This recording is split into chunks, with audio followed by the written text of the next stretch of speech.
A reunion of regret. I remember the night vividly, the cool September air as I pulled into the parking lot where my wife, Lily, was attending her high school reunion. It was the kind of gathering we all attend, where time and life choices are examined through the prism of old memories, shared jokes, and familiar faces. I hadn't planned to be there, I was supposed to be at home, working late on a project. But something had gnawed at me all day, a strange feeling that I couldn't shake. So, in a moment of impulse, I decided to pick her up, hoping to surprise her and join the fun for a bit. I walked into the banquet hall, where laughter echoed and the scent of alcohol and cologne filled the air. My eyes swept across the room. Faces I recognized, faces I didn't, people who had shaped Lily's past but whom I barely knew. Then I saw her, my wife, standing close to a man I instantly recognized as her high school sweetheart, David. They weren't just talking. No, their body language told a different story. The way his hand brushed against her arm, the way she tilted her head as she laughed at something he said, a laugh I hadn't heard in so long. It wasn't until they kissed, right there, as though the room around them ceased to exist, that the floor seemed to give way beneath my feet. The shock hit me first, a tidal wave of disbelief. My heart pounded so hard I could hear it in my ears. I could have confronted them right there, made a scene in front of all those people, but something inside me held back. Maybe it was pride, maybe it was denial. I turned around and left without her even knowing I had been there. For the next few days, I lived in a fog, waiting for her to tell me the truth, waiting for her to confess. When she finally came home that night, smelling of alcohol and nostalgia, she kissed me lightly on the cheek and nothing more. She didn't speak of the reunion. It was as if nothing had happened. But everything had changed. The confrontation. A week later, I couldn't hold it in anymore. I confronted her in our kitchen. The setting was as mundane as it was heartbreaking, her standing by the stove making coffee, me gripping the countertop for support. "I saw you," I said, my voice hoarse.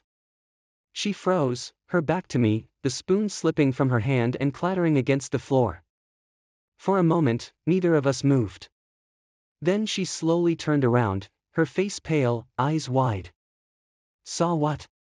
she asked, her voice trembling, but we both knew she understood. "At the reunion. You kissed him." Her face crumbled then, like a house collapsing from its foundation. Tears welled up in her eyes, and before I could say anything more, she was apologizing. She called it a mistake, a lapse in judgment, too much wine, too many memories, and an old flame that reignited for a fleeting moment. "I'm so sorry," she said over and over, her hands reaching for mine. "It didn't mean anything. It was stupid. I love you. Please, don't throw everything away because of one mistake." I wanted to believe her. Every fiber of my being wanted to believe that it was just one moment of weakness, a slip she would never let happen again. After hours of talking, crying, and endless reassurances, I forgave her. I chose to believe in our marriage, in the love we had built over the years. But that choice would haunt me. The second betrayal. Things were fine for a while, or at least I convinced myself they were. We went through the motions of repairing our relationship, couples therapy, date nights, open communication. I believed we were stronger for it. But deep down, something had changed in me. The trust, once solid as granite, was now cracked, fragile. Then one evening, about 2 months after that night, I found myself going through her phone. I had never done that before, had never felt the need to. But the nagging suspicion that had been gnawing at me for weeks finally became too much to bear. And there it was, a string of messages between her and David. Not just one mistake, not just a fleeting moment.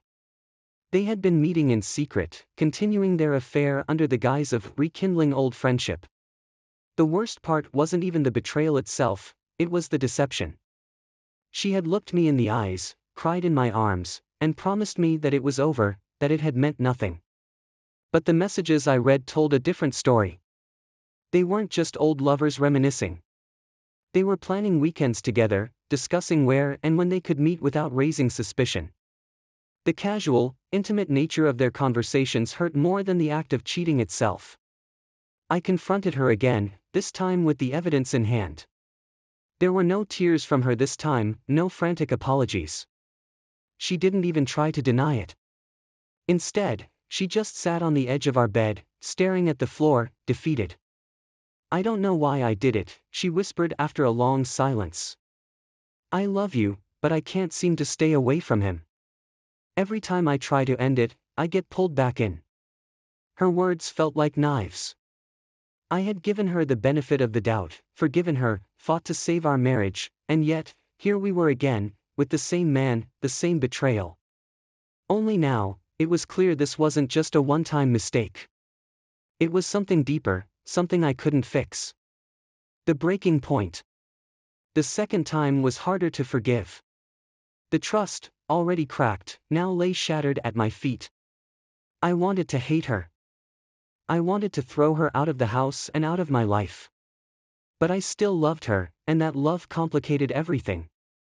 We spent weeks barely speaking to each other, living like strangers in the same house. I couldn't bring myself to touch her, couldn't bring myself to sleep next to her, knowing that she had been with someone else, that she was still thinking about him. Our friends noticed the change. My parents did, too. They asked what was wrong, but I couldn't bring myself to tell them. I couldn't admit that my wife, the woman I had trusted above all else, had betrayed me again. It felt like admitting defeat, like I had failed in some fundamental way. Finally, one night, after weeks of avoiding the inevitable, we sat down to talk. The conversation was quiet, almost emotionless. We were past the point of screaming, past the point of anger. There was only exhaustion left. "I don't want to hurt you anymore," she said, her voice barely above a whisper. "But I don't think I can stop." I had always thought love was enough, that if two people loved each other, they could get through anything. But sitting there, listening to her say those words, I realized that love wasn't always enough. Sometimes, the damage was too great. Sometimes, people weren't capable of being the people they needed to be in a marriage. The end of us. We separated a few weeks later. It was a quiet end to what had once been a vibrant, passionate relationship. I moved out of the house we had shared, found a small apartment across town, and tried to start over. The hardest part was and losing her. It was losing the version of us that I had always believed in. The marriage I thought we had, the life we had built, it was all a lie. Or maybe it had been real once, and we had just let it slip away. Lily stayed with David for a while after we separated, though it didn't last long. I heard through mutual friends that they had broken up a few months later, after the initial excitement of their rekindled romance faded. It was a small comfort, knowing that their relationship had fallen apart too, but it didn't change the fact that mine had been destroyed in the process. I tried dating again after some time. It was hard at first, learning to trust someone else, learning to let go of the anger and bitterness that had settled inside me. But eventually, I did. Eventually, I moved on. A long, painful road. After the separation, life became a blend of solitude and reflection. The silence of my new apartment was deafening at first. I had never truly been alone before. Marriage had always filled the spaces with sound, even when Lily and I were distant. Now, I faced a new reality, one where the echoes of her laughter were replaced by the ticking of the clock on the wall. I had made the decision to leave, but the emotional ties didn't sever cleanly. They never do. It's messy, full of moments where you second-guess everything. I'd sit on the couch, scrolling through old photos, wondering if I could have done something differently, if maybe the fault had been mine. What if I had shown more interest in her life, in the things that mattered to her? What if I hadn't worked so late? But these questions were poisonous, leading only to more self-blame. Lily reached out a few times in the weeks that followed. At first, the calls were casual, like she was testing the waters. I'd answer out of habit, and for a moment, we'd fall into the rhythm of our old conversations, about work, about family, even about the weather. But inevitably, the awkwardness would creep in, and one of us Would hang up, unsure of what we were trying to achieve. There were other calls too. She wanted to meet up, to talk. The first time, I agreed. We met at a coffee shop that we had frequented in better days, a place where we used to sit and read the paper, sipping our lattes in comfortable silence. This time, the atmosphere was thick with unresolved emotions. "I miss you," she said, her eyes brimming with unshed tears. "I've been thinking about everything, about us." I wanted to tell her that I missed her too. But the words stuck in my throat. How could I miss someone who had betrayed me so deeply? How could I miss the person who had torn our life apart for a fleeting connection with a man who didn't care for her the way I did? "I don't know what to say, Lily," I finally replied, running my hand through my hair. "We can't go back to the way things were." She reached for my hand, and for a moment, I let her take it. The warmth of her touch felt familiar, comforting even.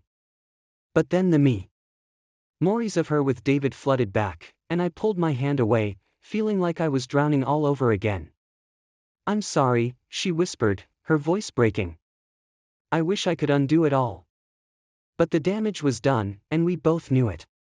The slow process of healing. The weeks turned into months. I threw myself into work, taking on more projects than I should have, using busyness as a shield from the grief. It wasn't a perfect solution. There were nights when the loneliness crept in, when the walls of the apartment felt like they were closing in.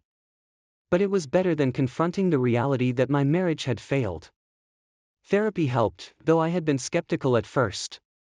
My therapist, a no-nonsense woman named Ellen, had a way of cutting through the fog that surrounded my emotions.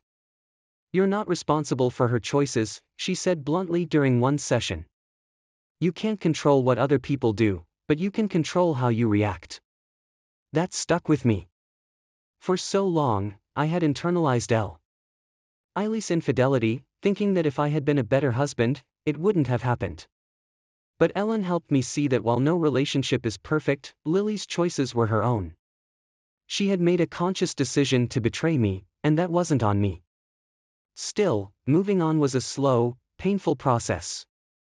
I didn't date for a long time, despite the encouragement from friends and family. I wasn't ready to let anyone in, not when my heart still felt like it had been shattered into 1,000 pieces. Lily, on the other hand, seemed to move on quicker than I expected. I saw pictures of her on social media, smiling at parties, her arm around some new man. Part of me resented her for it. How could she be so happy when I was still struggling to pick up the pieces? But another part of me pitied her. She was searching for something that I wasn't sure she'd ever find. A second chance at life. It was nearly a year after the separation when I met Emma. It wasn't some grand, dramatic moment. We bumped into each other at a grocery store, both of us reaching for the same bag of coffee. I remember the awkward laugh we shared, the polite apologies. Then, as if it were fate, we ran into each other again in the parking lot. "You again," I said, trying to sound more charming than I felt. She smiled, and there was something in her eyes, kindness, maybe, or understanding. We exchanged small talk, and before I knew it, I had asked if she wanted to grab coffee sometime. She agreed, and a few days later, we sat at a cafe not far from where Lily and I had once met. At first, I was cautious. I didn't want to rush into anything, didn't want to repeat the mistakes of the past. But Emma was different. She was patient, gentle, and understanding of the walls I had built around myself. Over time, those walls began to crumble. With Emma, there was no pretense, no pressure to be anything other than myself. She didn't push me to talk about Lily or the divorce, but when I eventually did, she listened without judgment. She didn't try to fix me or offer platitudes about how everything happens for a reason.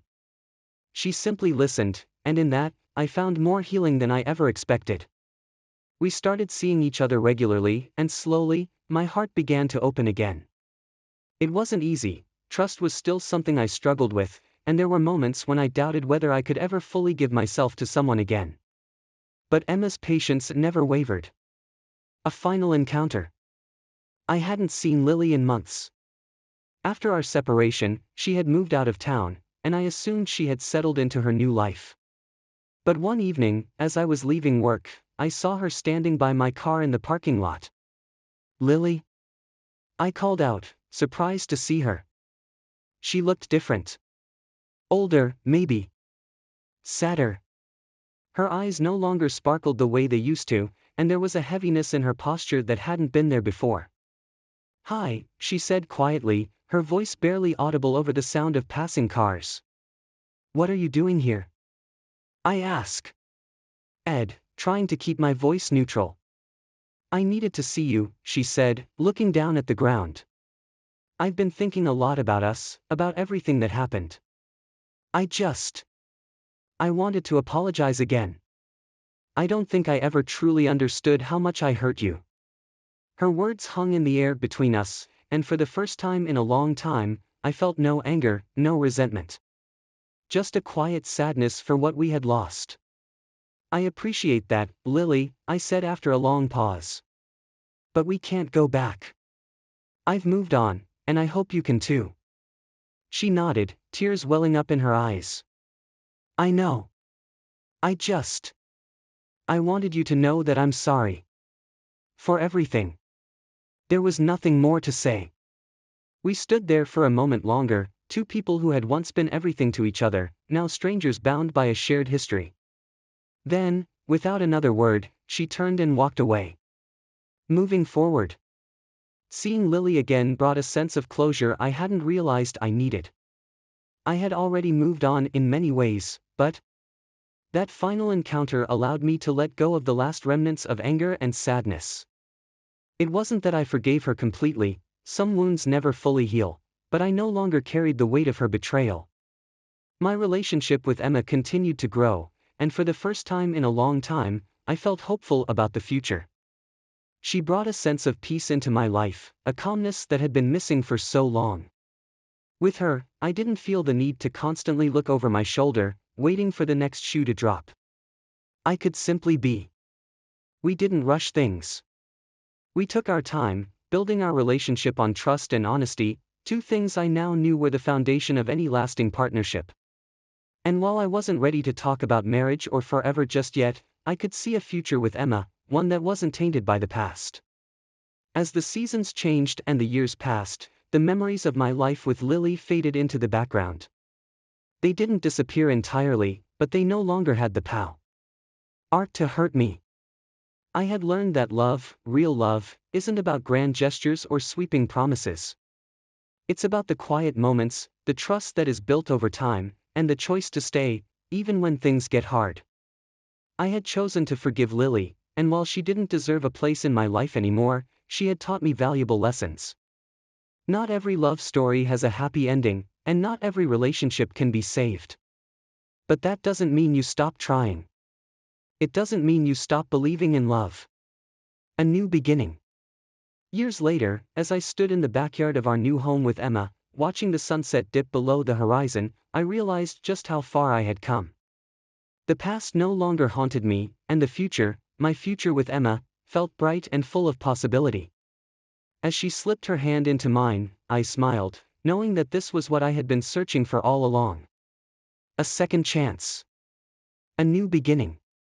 A life built on trust, honesty, and love, the kind of love that doesn't need grand gestures, but simply asks for you to stay, even when it's hard. This time, I knew I had found it.